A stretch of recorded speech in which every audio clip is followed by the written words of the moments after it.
So, let's talk about happiness. And I'll start by saying we've given this word way too much work. Because happiness has become this thing we're supposed to be chasing all the time.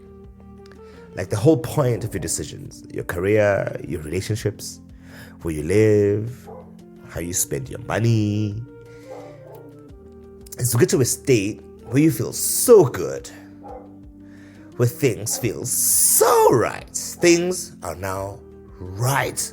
They're so right, I can finally say, I am happy. I am happy right now. And then you get to the thing where you thought would do it.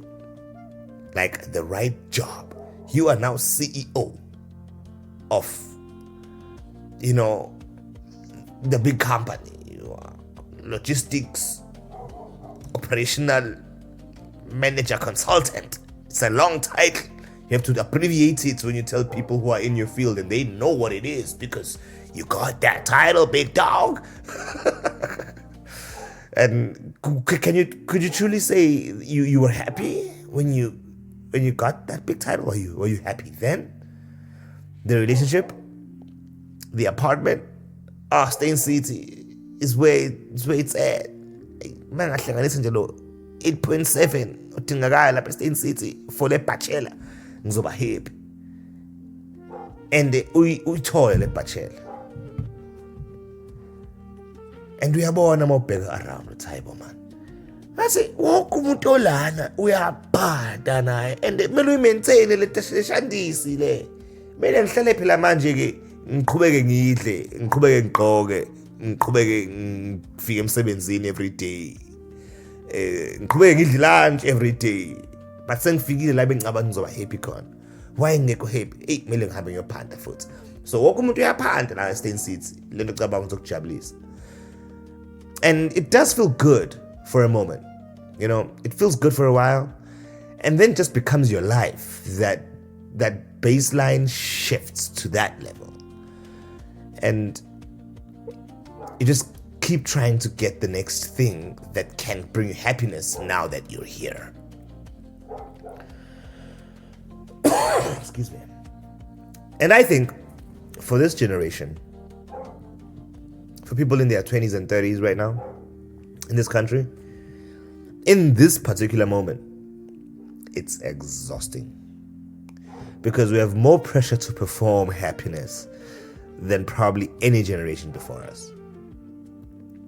On today's dose of daily development, we're going to talk about happiness in the context of your actual life.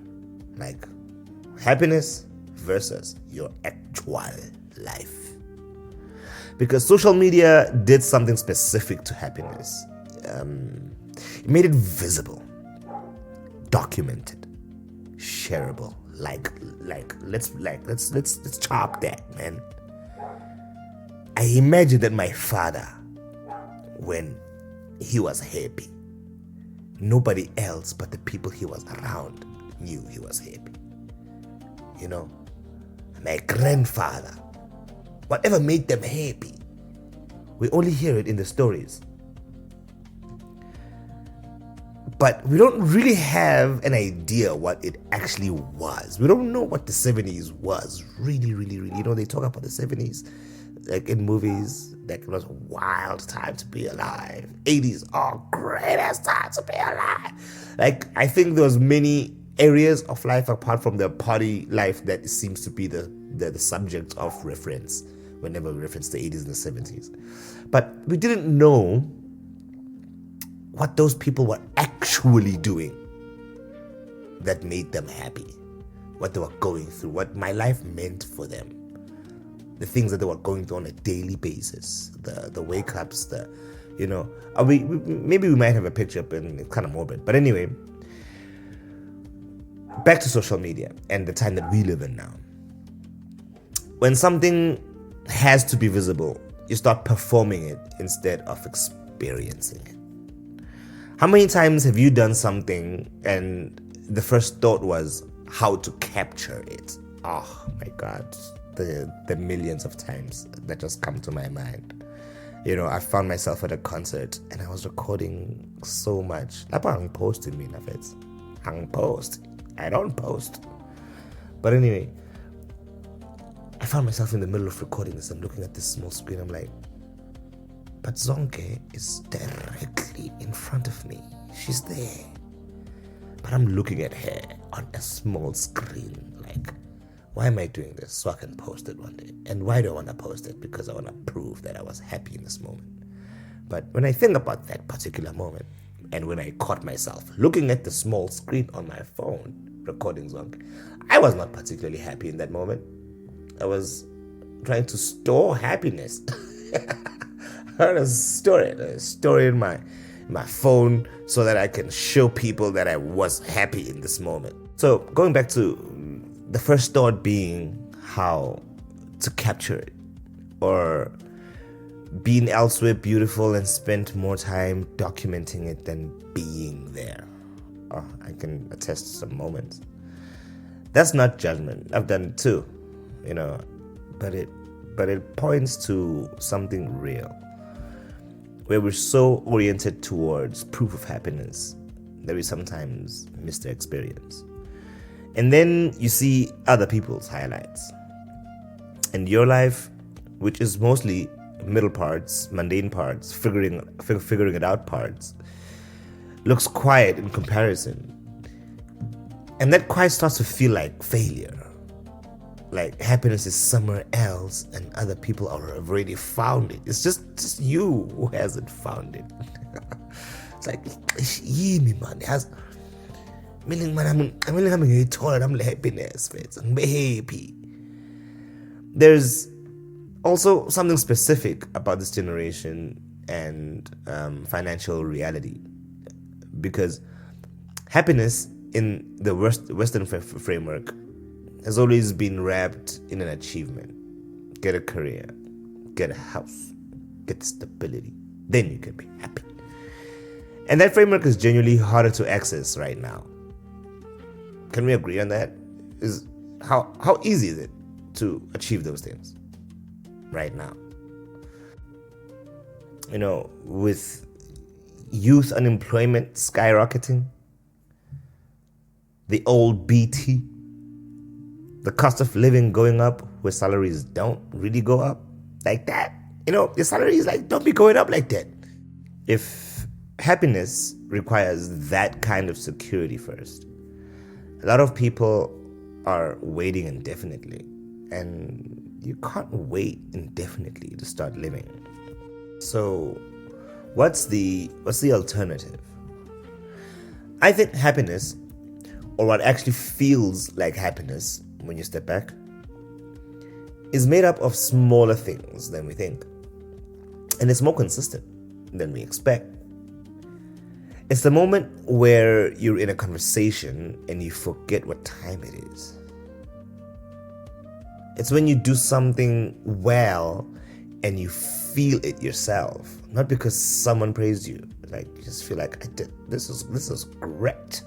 It's the warmth of a meal with people you love. Oh.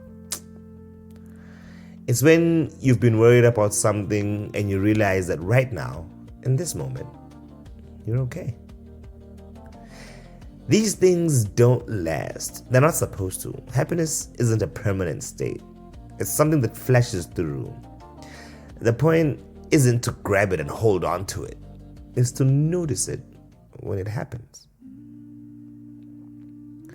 The research on this is pretty consistent. What actually correlates with life satisfaction is connection to other people, a sense of meaning in what you do, feeling like you have some agency over your own life.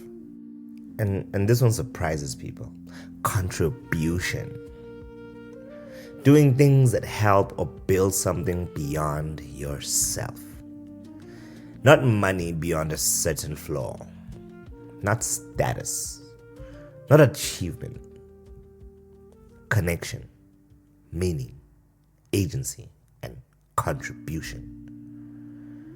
So, what we can try this week is notice the small moments. Not gratitude journaling, if that's your thing, like, so grateful. I mean, that's not quite a bad idea, actually. But this is not the kind of party, Notice moments, small moments, and feel them. Be present in them. Or you're just noticing. I would say right now, I'm kind of satisfied. I felt a feeling, I was in a meeting with one of my bros on Teams. So we're having a conversation about the work we're doing. And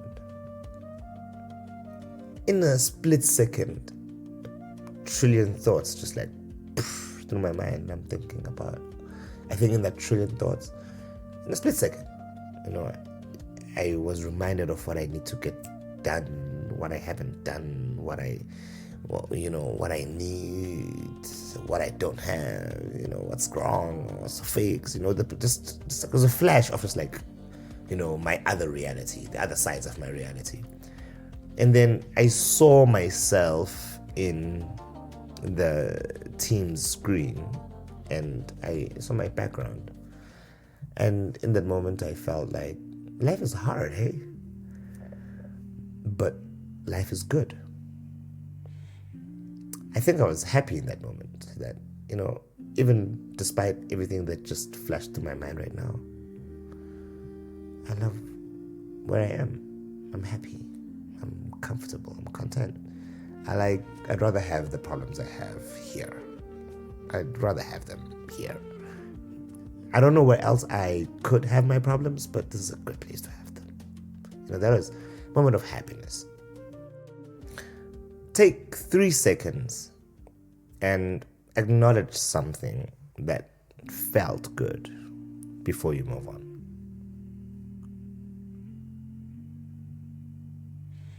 So what did you think about? You can comment what you thought about in that moment. Be honest about what you're chasing, because we're not saying that having dreams and having goals is something that we should stop doing and try to just be happy in moments. No. Don't forget what you're chasing. Sometimes we chase things because we think they'll make us happy. And they may not always make us happy. And somewhere we already know that. We might not be fully happy there. When I drive to work my BMW every day, I might not be as happy as I'd like. We have that idea, but we also use the BMW as an excuse to not be happy right now, because we've put it on the BMW. It's a BMW is going to make me happy. And when we make the decision, we know that this is probably not what's going to make me happy. And do one thing this week. That has nothing to do with output. Do something that does not have to do with producing or improving or building. One thing. I'm not saying focus your whole week on it. I'm saying do one thing. And just exist in something you enjoy. That thing you enjoy. And give it an hour. Maybe you already do it. But identify it and immerse yourself in it, and for the purpose of this hour. Or even a half hour. And then notice how different you feel when you enjoy the happiness of the thing that makes you happy. Happiness is not a destination, it's the quality of your attention to your own life. And you can start that today with what you already have. Subscribe to Daily Dose Development. We are here every day having some real conversations. You will hear from me tomorrow. Sayonara.